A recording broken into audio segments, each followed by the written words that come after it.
Hey everyone, hope you're doing well. Unfortunately, today I have some very sad news. It turns out that Asphalt Xtreme will be dead at the end of next month. If you open the game, you might get a message that reads as follows: Dear player, thank you for being a part of Asphalt Xtreme. We are sorry to inform you that Asphalt Xtreme will be shut down on September 30th, and you will not be able to buy currency with real money as of September 1st. Now, this is really not a lot of time. That's actually just the end of next month. So hopefully we'll be able to do whatever we want and get what we can experience by the end of that time. But really, hopefully, we will be able to play the game in some capacity offline after that point.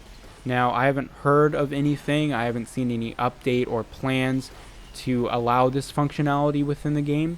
Now, unfortunately, this means that we just might never be able to play this game ever again after September 30th. Now, I'll talk about the whole offline online thing later, but this is really major because it's probably the biggest Asphalt yet that is fully shut down after a certain date. Now, I know that Asphalt Overdrive is technically shut down. You can't access that game anymore, but that wasn't really a big deal because it wasn't a main Asphalt title or even a very significant offshoot from the franchise. Now, personally, I loved Asphalt Overdrive, and I was very sad to see that shut down. But a couple of people on Windows, I believe, they've been able to get that game up and running. So I hope that the community will be able to get this up and running after the game ends, but we'll have to wait and see. But I just wanted to express how sad I am that this game unfortunately just didn't succeed as well as something like Asphalt 8 or 9 did, because I thought this brought a lot to the table in terms of the arcade racing experience to mobile. I mean, I can't think of another very arcade-focused game that's focused on the sort of off-road experience with buggies and monster trucks and all of that. And you could argue that there are rally games out there, but they're more realistic. And in my opinion, I like this sort of Asphalt takes on off-road racing compared to those realistic rally games. Don't get me wrong, there's definitely an audience for that, but I've always enjoyed the more arcade racing experiences, and the Asphalt formula worked so well with off-road because you could go crazy with the tracks and the cars, the vehicles, and the locations and the stunts and everything like that. So it's just very unfortunate to see.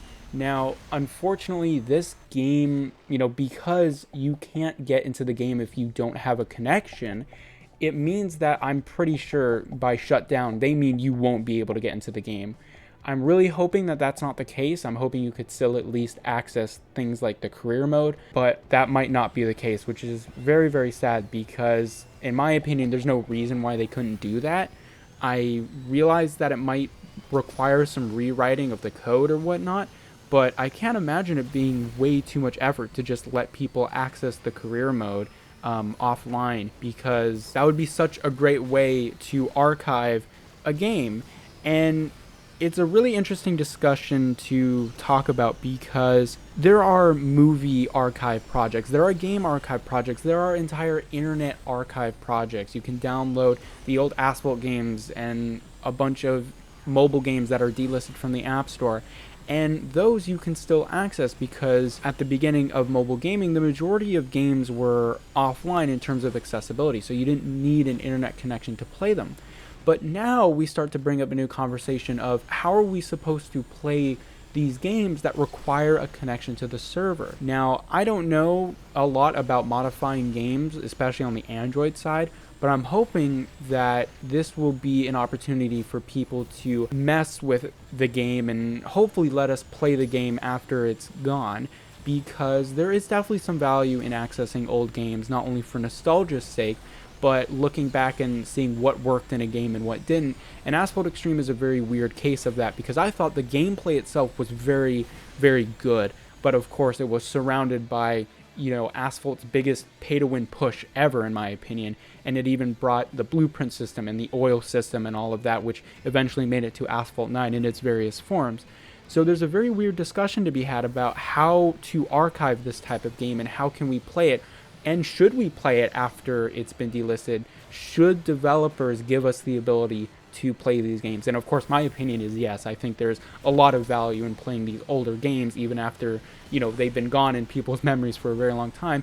And it's also just the fact that there are a ton of people who probably worked on this game, and it's such a shame to see it no longer be accessible to people anymore. So with all that being said, I wanted to talk about some of the things that I thought Asphalt Xtreme did very well, because we could go on all day about the currencies, the blueprints, the oil, and all of that.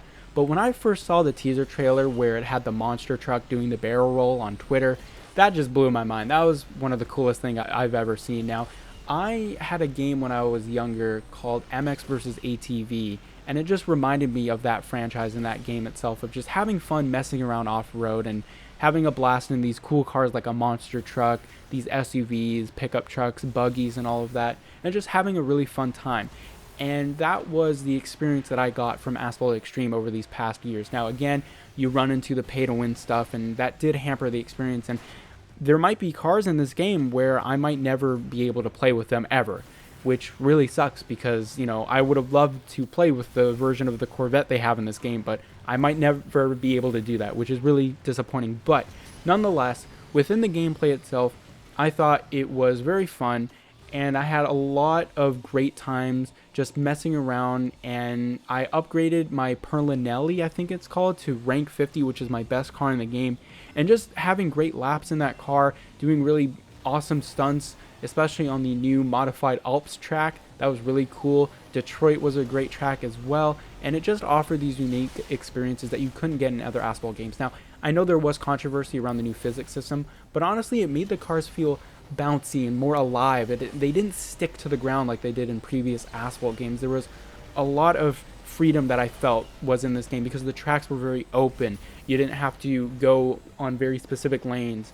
And while some of the jumps didn't really work out because of the new physics system, I thought that overall it did a good job of giving players that off-road bumpy experience without making it feel too much like Asphalt 8. And as a side note, while editing this video, I realized that I didn't talk about the nitro system, which was very unique and I don't think we've seen in any other Asphalt game before. And I thought it was an amazing experience to be able to combo these perfect nitros throughout the whole race.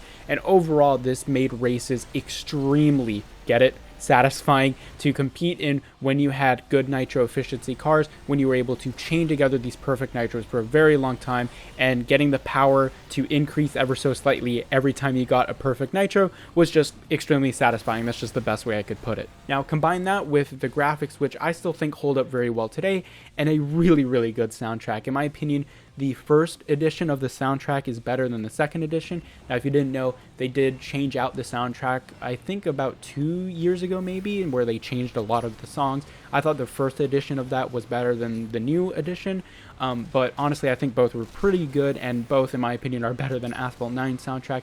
And just the combination of a banging soundtrack with bouncing around in a buggy in the sand doing tricks is just a really fun experience. It's not the most competitive experience, but it's something that honestly can be quite relaxing and is really nice for unwinding after a day of hard work. You just go in on your buggy and have a blast in an Asphalt Xtreme, and unfortunately we might not ever be able to do that again, which just sucks. Frankly, it just sucks. So yeah, I'm really sad and disappointed. I really hope Gameloft gives us the ability to play at least the career mode offline. That would be so amazing. And I really hope that you guys at least found something fun with Asphalt Xtreme, despite, of course, all of its pay-to-win and all of that sort of stuff. But let me know what you guys think of Asphalt Xtreme and the shutdown in the comment section down below, and I will see you guys later.